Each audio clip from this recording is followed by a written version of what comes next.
Thanks for joining us from the Ohio AgNet Voice You Know with the News You Trust studio. Sponsored by Family Forest Carbon Program, where we help family forest owners get paid to improve the health of their woods.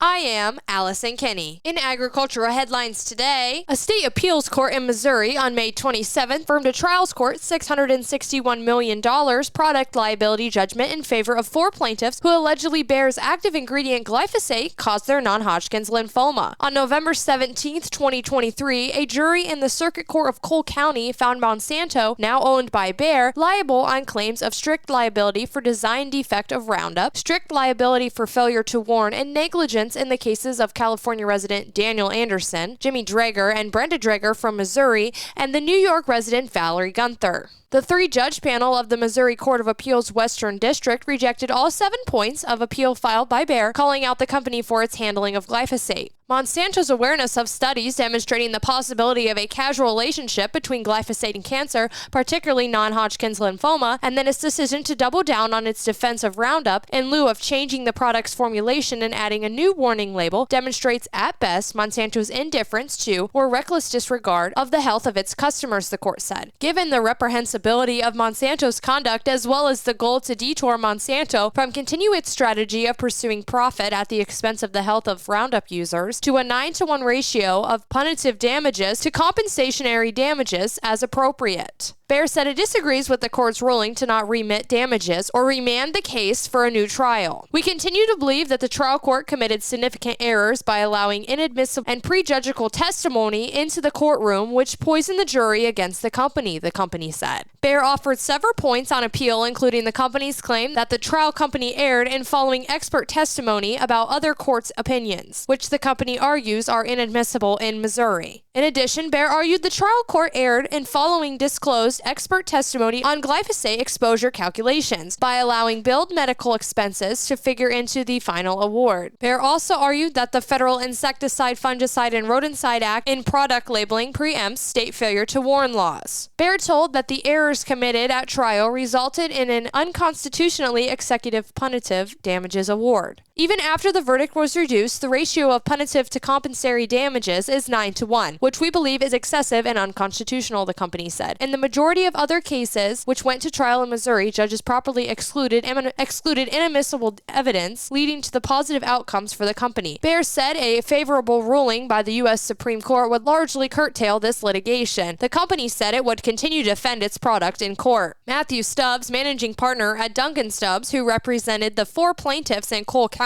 said in a statement that the Missouri Appeals Court decision will have wide-ranging implications. The Missouri Court of Appeals decision sends a clear and powerful message: no company, regardless of its resources or influences, can sidestep accountability when it comes to customer safety, he said. The court's affirmation underscores the strength of our case and Bayer's weakening defense strategies. This ruling represents more than just legal victory. It's a crucial step towards justice for the thousands affected by Roundup and a reassurance that the voices of victims continue to be heard.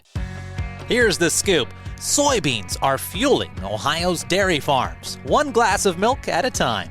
Nationwide, dairy farms use the equivalent of 229 million bushels of soybeans every year. Plus, high oleic soybeans boost milk fat and yield, making farms more profitable.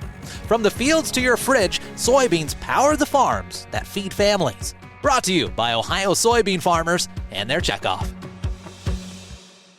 USDA this week announced a commitment and renovation of a Mexico-based sterile fly production facility, parts of efforts to control New World screwworm in North America. The potential impacts of the invasive New World screwworm, as explained during a recent media availability by Agriculture Secretary Brooke Rollins. The NWS is a scourge that is making its way from Latin America up through Mexico. And if it hits America, it is going to be absolutely devastating to our cattle industry at the top of the list, frankly, to a lot of our industries. The latest news on response efforts by the U.S. and Mexico. USDA investment in an existing fruit fly production facility in Mexico. Once operational, the renovated facility will produce between 60 to 100 million additional New World screwworm flies weekly. The sterile insect technique, as a form of eradication and population control, is currently being used in a similar facility in Panama. In addition, restrictions on Mexican live cattle imports remain in place, with USDA reevaluating that suspension